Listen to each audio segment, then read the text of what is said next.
Masama na sabihin dahil specific prayer, but alam na ng Diyos talaga kung ano ang ating kailangan.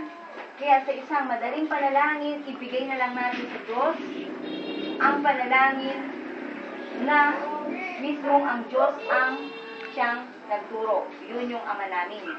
Sa Ama namin ay ating mababasa o malalaman na nandun ang pagsamba. Okay? Ama namin, sumasalangit ka. Sambahin. So, ibig sabihin ng pagsamba ay una higit sa lahat. Kailangan natin sambahin ng Diyos sa Espiritu at katotohanan. Yun ang tunay na relasyon. Kailangan may pagsamba at ang pagsamba ay gagawin lamang yan sa Diyos. Hindi mo pwedeng sambahin ng tao, hindi mo pwedeng sambahin ng ribulto, hindi mo pwedeng sambahin ng larawan, pero gusto kong liwanagin na pwede tayo magkaroon ng larawan. Dahil si Jesus man ay naging tao talaga. Okay, mayroon siyang larawang iniwan. Kung ano man ang itsura niya, pero ang buong katotohanan siya ay naging tao. Kaya may larawang naiwan. Kung hindi man maayos ang ilong, ang tenga, ang mata, basta siya ay may larawang naiwan. Kaya kung ano yung larawan na ating pinapahalagahan na larawan niya, alam na ng Diyos yun na siya nga yun. Kahit hindi yung actual talaga na mukha niya. Maliwanag? So kung tayo mayroong larawan sa ating mga mahal sa buhay, sa loob ng bahay, sa wallet, o kung saan man tayo nandoon, bakit si Jesus ayaw nating magkaroon? Tanong, bakit?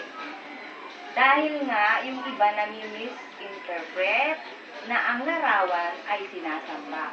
At hindi nga natin masisisi dahil nga yung iba sa sobrang hinahanap ang Diyos ay doon na nakapokus sa larawan.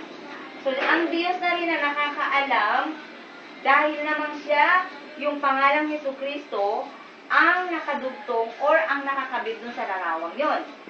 Kaya kung si Jesucristo ang iyong sinasamba sa Espiritu at katotohanan at meron kang larawan, ipapatuloy mo. Hindi yung larawan ang sasambahin. Maliwanag. Gusto ko lang sabihin sa inyo dahil nandun tayo sa Ama natin ng Diyos. Okay? Kaya ko sinasabi ito dahil maraming nakakarating sa gawain ng Diyos, sa salita ng Diyos, na nagkakagulo. Kasi yung iba may larawan, yung iba wala. Iisang Diyos ang ating sinasamba. Maliwanag? Si Jesucristo na naging tao. So kung may larawan ka, yaan ay replika. Yaan ay alaala niya nakarating sa atin ngayong panahon. Dahil sa ating mga ninuno. Pero ang pagsamba ay dapat ay nakatuon sa Espiritu. At ang tunay na Diyos ay banal na Espiritu. Maliwanag? So gusto ko sabihin sa Ama namin, sumasalangit ka, sambahin ang ngalan mo, at ang pangalan niya ay si Jesucristo. Gusto ko rin sabihin sa inyo, nadala namin ang pangalang Yahweh. Dahil sa Biblia na Tagalog, ay Yahweh talaga ang God Almighty. But God the Father mismo, ibinigay si Jesus Christ. So, si Jesus Christ ang karunungan at kapangyarihan ng Diyos. Okay? So, Yahweh, God the Father, Jesus Christ, Son, God Son, and Holy Spirit. Okay? So, 3 in 1. Gusto ko na sabihin na sa atin dito, na tayo lang, okay? Maliban doon sa mga makakarinig ng video nito. Sa atin ito, okay? Kung ayaw nila, irerespeto natin at irerespeto din nila tayo. Dahil ito yung atin. Dala-dala. God Father, God Son, and God the Holy Spirit. So, 3, yun na nga. 3 persons in one God. Okay? Kung bakit si Jesucristo mula sa pagka-Diyos ay nagkatawang tao, Diyos na ang nakakaalam nun. Pero alam natin na si Jesucristo ang siyang tumungkol sa atin sa kasalanan. Kaya tayo ay makalalapit na ngayong malaya sa Diyos sa pamamagitan ni Jesucristo. Pero, lahat nga ng tao ay tinatawag ng Diyos na lumapit na sa Diyos at bumalik. Kasi kung hindi tayo babalik sa Diyos, hindi naman tayo maliligtas. Through Jesus Christ. Kasi Jesus Christ is the way, the truth, and the life. No? So may paglapit na gagawin. Kaya may ganitong pag-aaral ng salita ng Diyos. Kaya yung mga nagtuturo ng salita ng Diyos ay inihahayo ng Diyos kung saan-saan para yung mga taong hindi makapunta sa Diyos ay makalalapit ng mabilis. Kaya kami nandito, kagaya ninyo, hindi sapat ang papasok lang sa loob ng simbahan. Kasi doon, napaka-formal. Hindi mo mahaharap ng malapitan ang alagad ng Diyos. At may time limit. Maliwanag. Kung gusto ko sabihin na, doon man o dito man, kami ay magkaisa na si Jesucristo ang aming dala.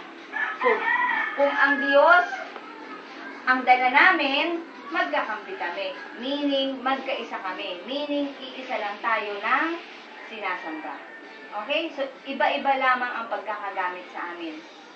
So, hindi ako pwedeng doon mag-talk dahil ako ay babae.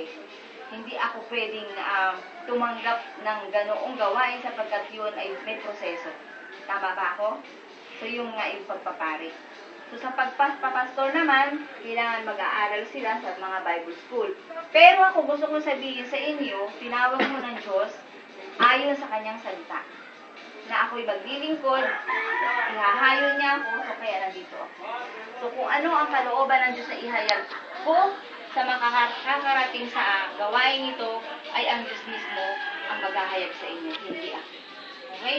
So, Ama natin ang Diyos, ulitin ko lamang, may ilang bahagi dito na aking ulitin. Ama natin ang Diyos, ang Diyos ay banal. Ang Diyos ay walang kasalanan. Maliwanag. Subalit si Jesucristo ay nahatulan ng kamatayan para sa makasalanan at tayo yun.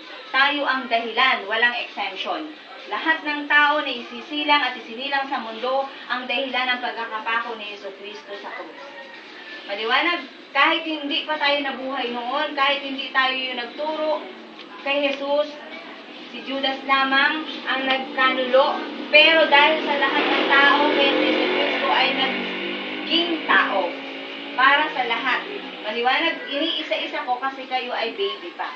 Sa faith. No? So, ang Diyos ay banal. Maliwanag.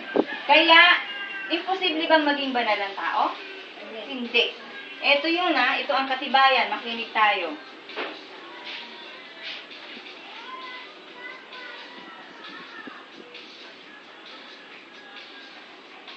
Okay. Bilang mga anak, meron tayong ina at ama. So kapag ang magulang natin ay dinidisiplina tayo, natutuwa ba tayo? Hindi. Okay? Why? Kasi against sa kanila, sa kagustuhan nila, yung kagustuhan natin. Kaya nga itinutuwid, meaning mali yung ating ginagawa. No? Ito yon. Tiniis ninyo ang lahat bilang pagtutuwid ng isang ama. Tiisin ninyo ang lahat bilang pagtutuwid ng isang ama. Okay, umpisan ko dito. Anak, huwag kang magwalang bahala kapag itinutuwid ka ng Panginoon. Ibig sabihin, huwag mong babaliwalain. Kagaya natin, kapag sinabi ng magulang na, huwag kang uuwi ng gabi. Nag-enjoy ka. Pero naiisip mo yung sabi ng nanay mo, huwag kang uuwi ng gabi. Ay mapipilitan kang umuwi ng gabi kasi mapapalo ka o di kaya mapapagsabihan ka. Okay? Huwag kang magwalang bahala. Ibig sabihin, pakinggan mo yon at sundin. Kapag itinutuwid ka ng Panginoon, anak, huwag kang magwalang bahala kapag itinutuwid ka ng Panginoon. Kasi ganito yan. Ang magulang natin, sila ang mayroong karapatan, obligasyon na gumabay sa mga anak.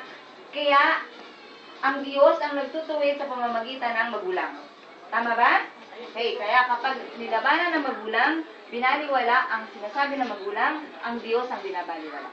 Kaya, sa madaling salita, ang anak na hindi sumusunod sa magulang ay naparusahan ng Diyos. Maliwanag? At huwag panghinaan ng loob kapag ikaw ay pinarurusahan niya. Okay, ganito. Sobra na ang kakulitan mo, ang pagbabaliwala sa sinasabi ng magulang mo. Ano ang nangyari sa'yo? May parusa yan. Maaaring hindi ka makatuloy sa pag-aral. Maaaring magkasakit ka. Maaaring nagkaroon ka ng hindi inaasahang pangyayari sa buhay mo. Kung lalaki ka, maaga ka naging tatay. Kung ikaw ay babae, maaga ka naging nanay. Diba?